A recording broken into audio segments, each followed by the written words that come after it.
कहती है बेटा, हम इस समाज के अंदर इस प्रकार की दृष्टि से हमको देखा है कि हमको एक नीचा जाति के लोग कहते हैं, हम इन बड़े लोगों के साथ कैसे खेलेंगे।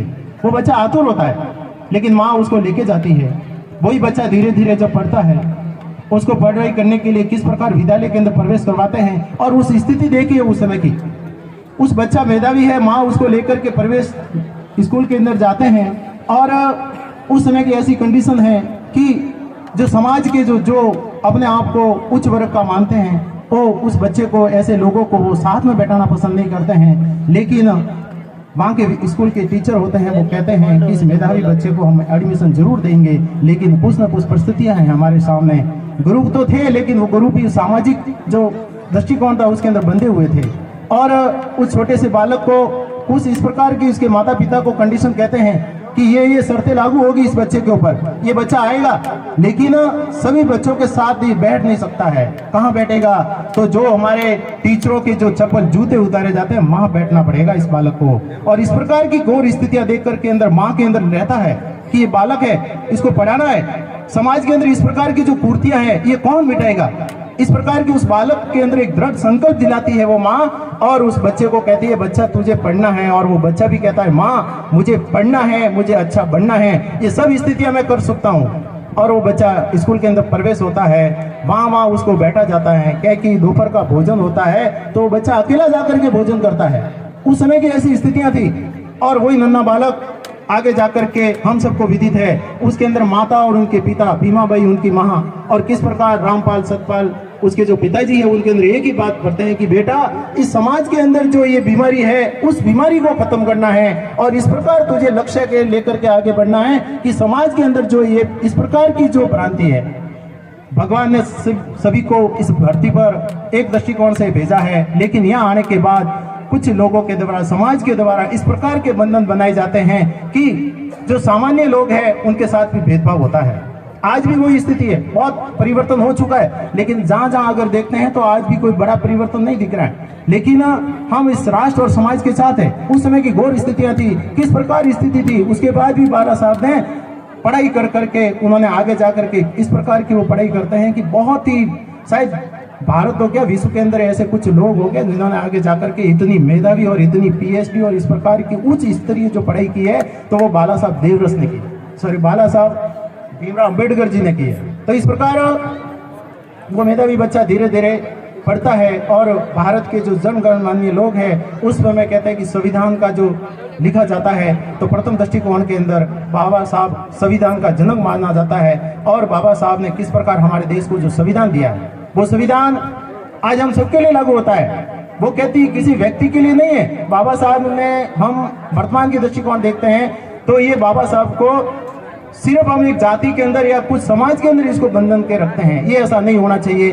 ये बाबा जो भीमराव अंबेडकर जी है, ये जो है बाबा साहब, वो कोई किसी व्यक्ति विशेष या जाति विशेष के नहीं है। महान पुरुष जरूर किसी जाति के अंदर जन्म लेता है, और वही महान पुरुष आगे जाकर के इस राष्ट्र और समाज का व्यक्ति बनता है। इसीलिए जो डॉक्टर जी थे, वो एक किसी व्यक्ति और समुदाय के लिए नहीं है, वो पूरे भारत के हर व्यक्ति के लिए है। वो किस प्रकार उन्होंने नारा दिया था, उनका नारा था कि शिक्षित बनो।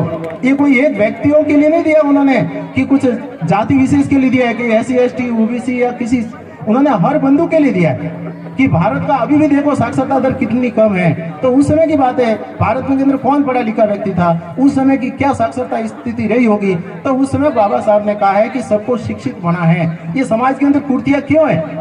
इसका एक ही कारण है कि पढ़ाई नहीं है, शिक्षित नहीं है। तो समाज को क्या करना पड़ेगा? समाज को आगे आना पड़ेगा। तो उन्होंने कहा शिक्षित बनो। लेकिन वर्तमान कंडीशन के अंदर देखते हैं तो कुछ बाबा साहब की जीवनी भी नहीं पढ़ते वो पूरा, और केवल वो अपने समाज को लेकर के उसको छोड़ देते हैं। तो बाबा साहब ने सबके लिए एक ही नारा दिया है कि शिक्षित बनिए। दूसरा वारा उन्होंने कहा संगठित बनिए। अब संगठित के लिए क्या कहा? कोई जाति विशेष के लिए नहीं, क्या परिवार के लिए के अंदर भी अगर अपन एक नहीं होंगे तो पड़ोसी या कुछ भी आकर के अपने ऊपर हो सकता है। तो वो सबके लिए उन्होंने बोला है कि संगठित बनिए। जब संगठन बढ़ोगे, संगठन के अंदर ही शक्ति है। किस प्रकार संगठन करके संगठन की भावनिकता अगर अपने सबके अंदर रहेगी तो कोई भी विदेशी आक्रांता अगर राष्ट्र के रूप में अगर अपन जोड़ते हैं तो विदेशी आक्रांता किस देश के ऊपर अगर कभी भी कोई आक्रमण करेगा और भारत का हर व्यक्ति अगर बाबा साहब के अंदर से अगर संगठित हो जाएगा तो मेरे हिसाब से आने वाले समय के अंदर इस भारत के ऊपर कोई भी आंख नहीं दिखा सकता है। तो ये बोला उन्होंने, संगठित बनिए, संघर्ष कीजिए। अब संघर्ष क्या है? प्रत्येक व्यक्ति के अंदर संघर्ष है, जीवन ही एक संघर्ष है।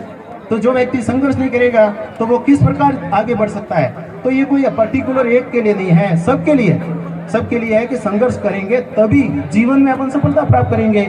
अभी भाई साहब ने बोला असलाराम जी के अंदर कि व्यक्ति के अंदर जितना वो नीचे झुका हुआ रहेगा, व्यक्ति के अंदर देखते हैं ना मुंह के अंदर दांत और जीभ। इन्होंने दिया तो मैं एक दूसरा उदाहरण देता हूँ कि व्यक्ति जन्म लेता है तो जीभ पहले आती है और दांत बाद में आते हैं, लेकिन व्यक्ति की जब मृत्यु होती है या जब वो बूढ़ा हो जाता है तो सबसे पहले दांत जाते हैं, लेकिन पहले जीभ आई हुई वो बाद में जाती है। तो ऐसा क्यों?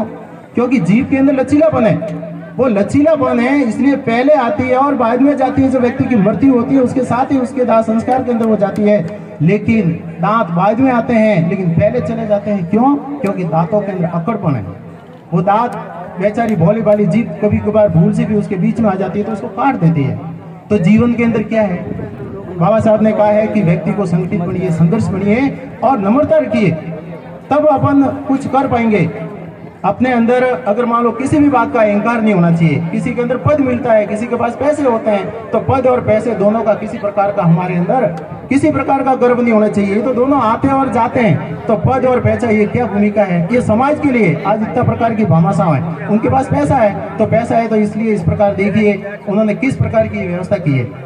और पद है, आखिर में 60 साल का व्यक्ति होगा तो रिटायरमेंट के बाद उसको घर ही आना है, तो उसके अंदर अकड़पन नहीं रखनी है। जब भी वो ऑफिस में रहते हैं, कहीं भी रहते हैं, तो वो किसी को देखते नहीं, वो अपने आप को अलग ही मानते हैं। तो इस प्रकार कहते हैं कि समाज के लिए जीना है और समाज के लिए ही मरना है। इस प्रकार बाबा साहब का जो बहुत ही बड़ा उद्देश्य रहा है, तो ये हर साल ऐसे कार्यक्रम होने चाहिए। बाबा साहब का विषय हर व्यक्ति तक पहुंचना चाहिए। विश्व के अंदर बाबा साहब के आज बड़े बड़े जो जैसे विश्व के अंदर बड़े बड़े आप देश देख लो तो बहुत सारे बाबा साहब की मूर्तियां लगी हुई है। बाबा साहब को प्रेरणा स्रोत मानते हो।